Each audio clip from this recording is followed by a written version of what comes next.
작년 겨울 저는 어머니와 함께 이모를 요양병원에 문병 갔다가 인생관이 바뀌는 경험을 했습니다.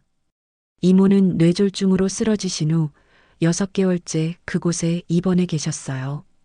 평소 활발하시고 사교적이셨던 분이 침대에 누워 무표정하게 천장을 바라보고 계시는 모습을 보고 충격을 받았습니다.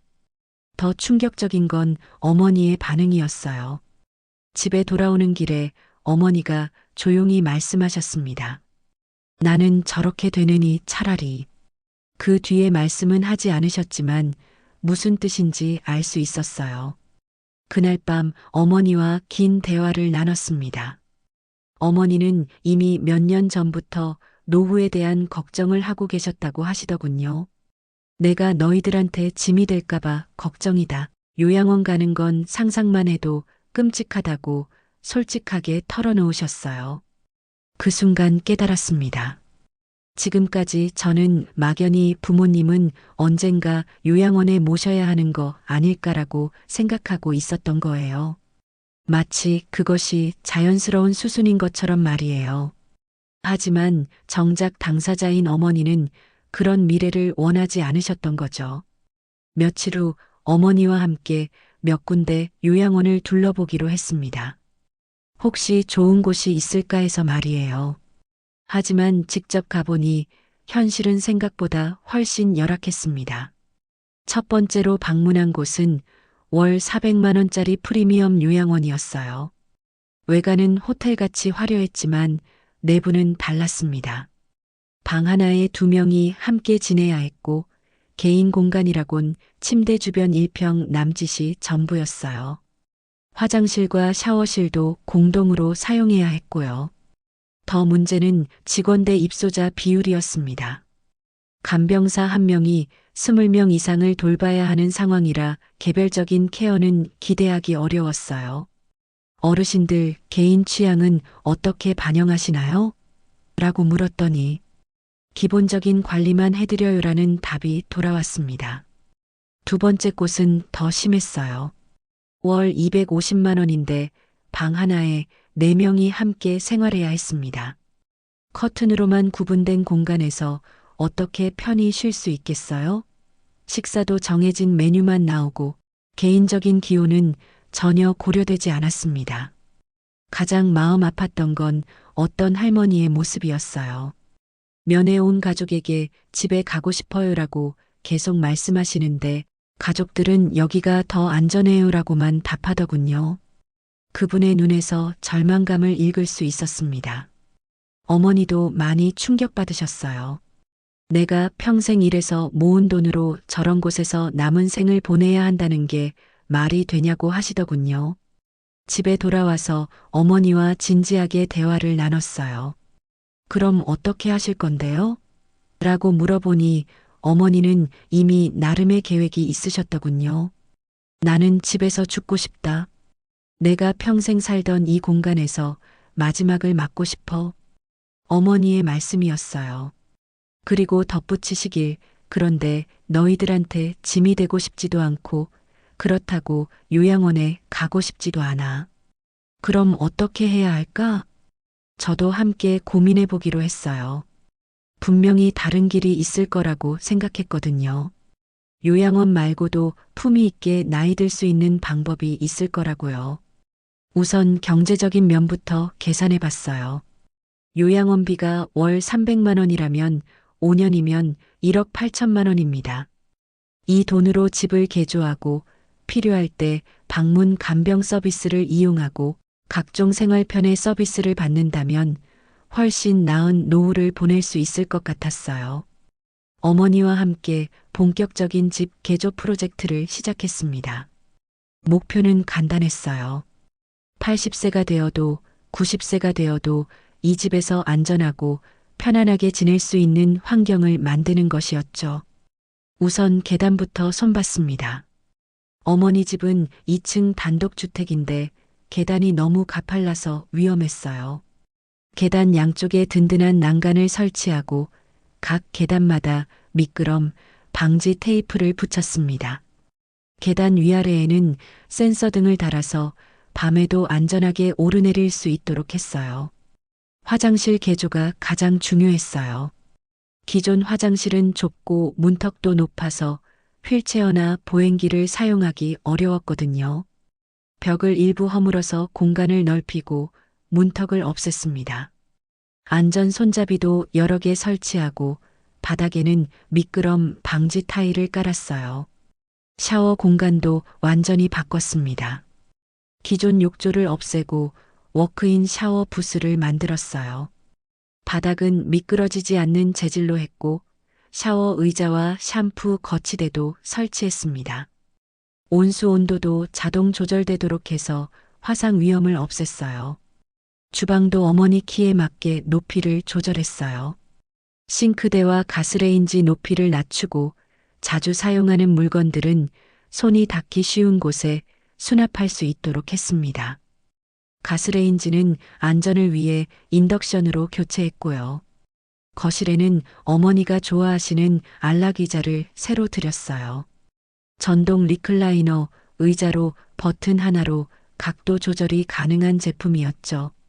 의자 옆에는 책, 물, 약, 리모컨 등을 둘 수 있는 사이드 테이블도 놓았습니다. 해시태그 건강지킴이 시스템. 집 개조와 함께 어머니의 건강관리 시스템도 새로 구축했어요. 70대 중반이신 어머니에게 가장 중요한 건 지금의 건강 상태를 유지하는 것이었거든요. 우선 동네 병원과 종합병원에서 정기 검진을 받을 수 있도록 스케줄을 짰어요. 매달 혈압과 혈당 체크를 하고 3개월마다 종합 검진을 받기로 했습니다. 치과와 안과 검진도 6개월마다 받기로 했어요. 집에서도 건강 상태를 모니터링할 수 있도록 각종 기기를 구비했어요. 혈압계, 혈당계, 체중계, 체온계 등을 구입해서 매일 측정할 수 있도록 했습니다. 측정값은 스마트폰 앱에 기록해서 병원 갈 때 의사에게 보여드릴 수 있도록 했어요. 운동 프로그램도 만들었어요. 어머니는 관절염이 있으셔서 격한 운동은 어려웠지만 집에서 할 수 있는 간단한 스트레칭과 근력 운동은 꾸준히 하실 수 있었어요. 요가 매트를 깔고 유튜브를 보면서 시니어용 운동을 따라 하시기 시작했습니다. 산책도 일상의 중요한 부분으로 만들었어요. 날씨가 좋은 날에는 동네 한 바퀴 도시기, 비가 올 때는 아파트 복도나 실내에서 걷기 운동을 하시도록 했어요.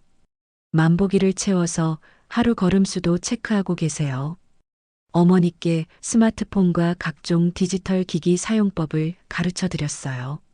처음에는 나는 그런 거 몰라도 살아왔다고 하셨지만 편리함을 경험하고 나니 적극적으로 사용하시게 됐어요. 배달앱부터 시작했어요. 몸이 아프거나 날씨가 안 좋을 때는 집에서 음식을 주문할 수 있도록 말이에요. 처음에는 제가 대신 주문해 드렸는데 몇 번 보여드리니 금세 혼자서도 할 수 있게 되셨어요. 온라인 쇼핑도 가르쳐 드렸습니다.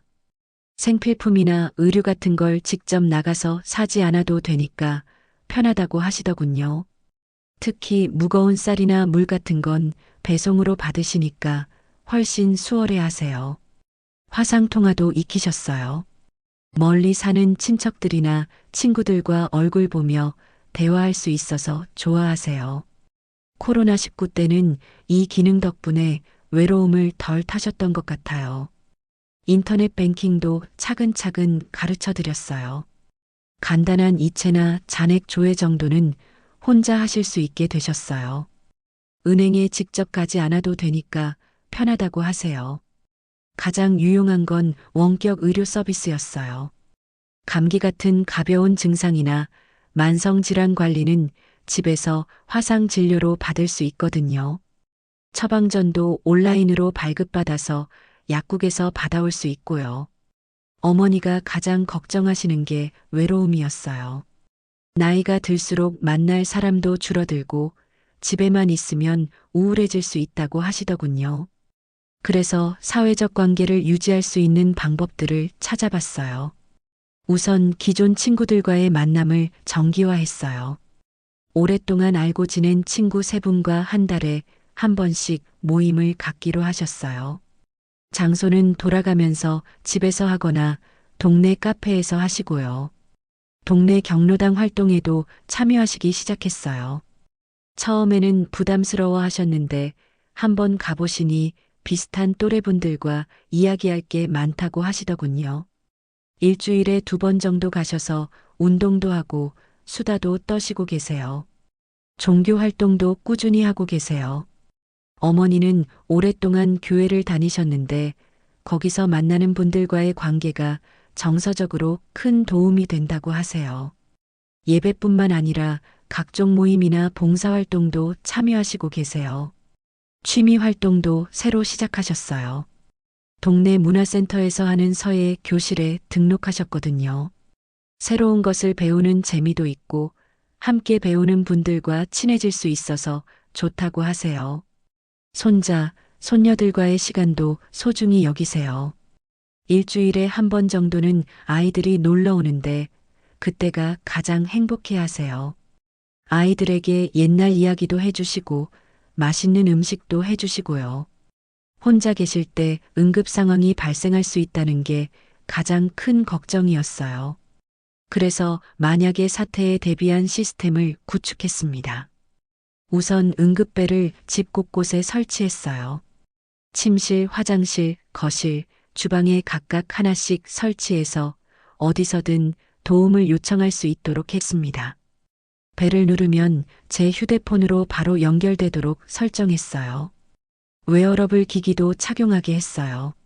넘어지거나 심박수에 이상이 생기면 자동으로 감지해서 119에 신고하는 기능이 있는 제품이에요.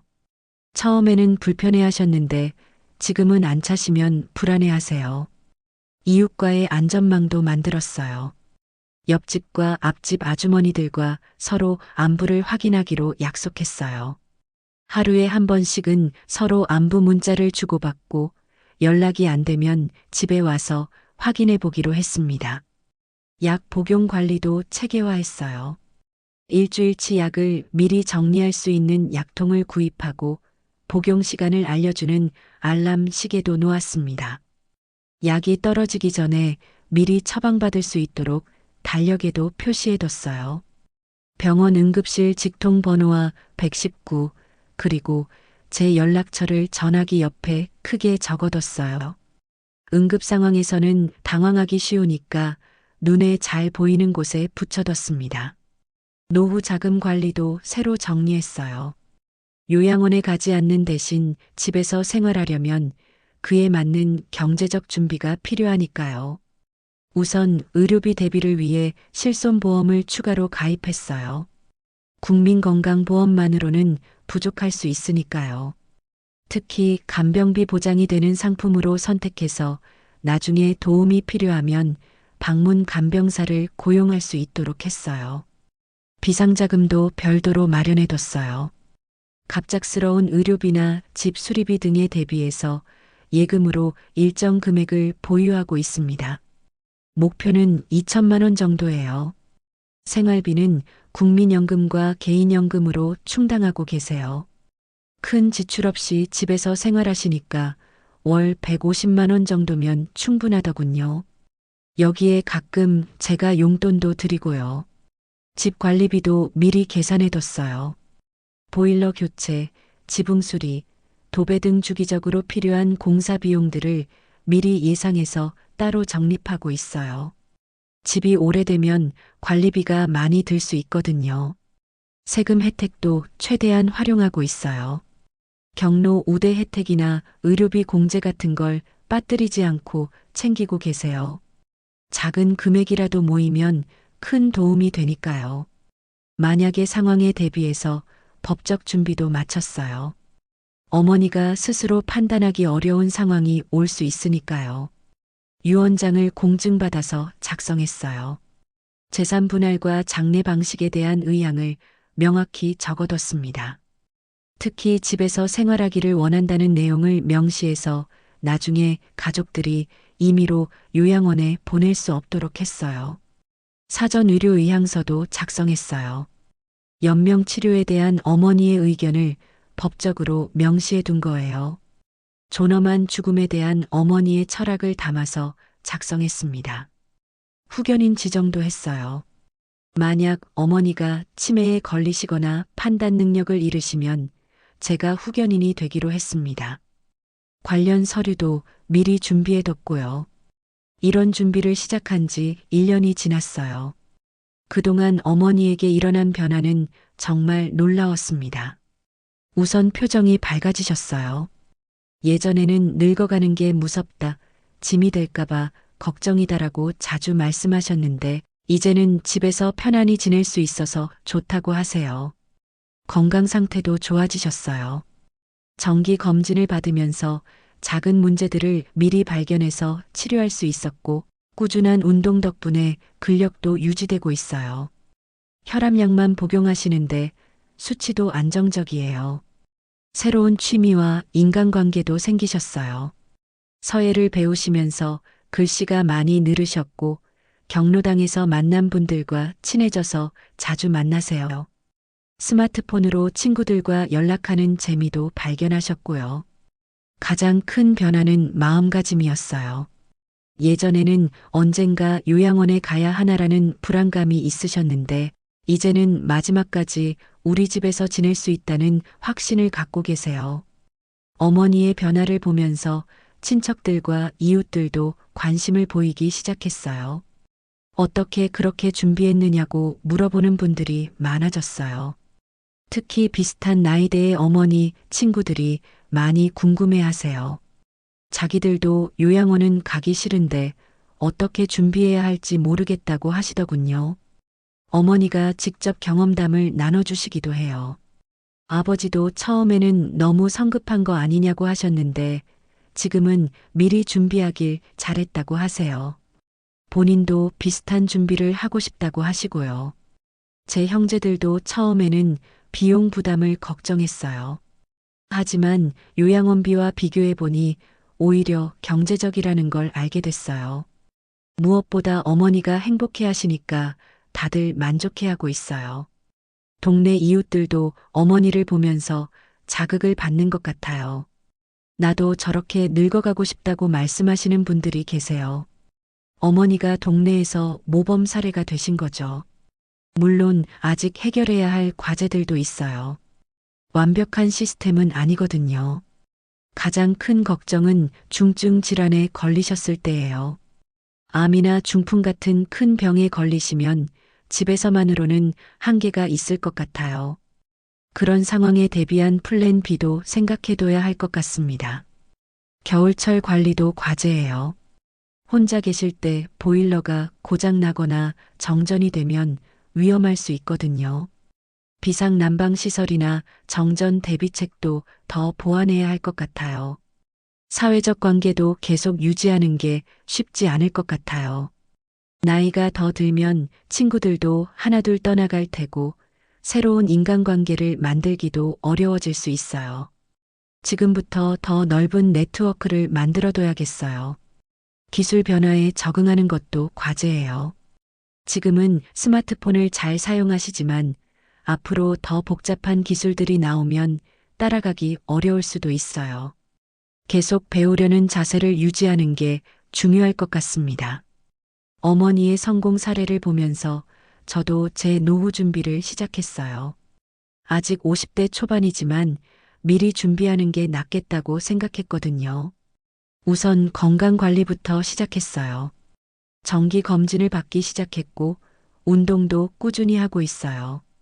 어머니를 보니까 건강이 가장 중요한 자산이라는 걸 알게 됐거든요.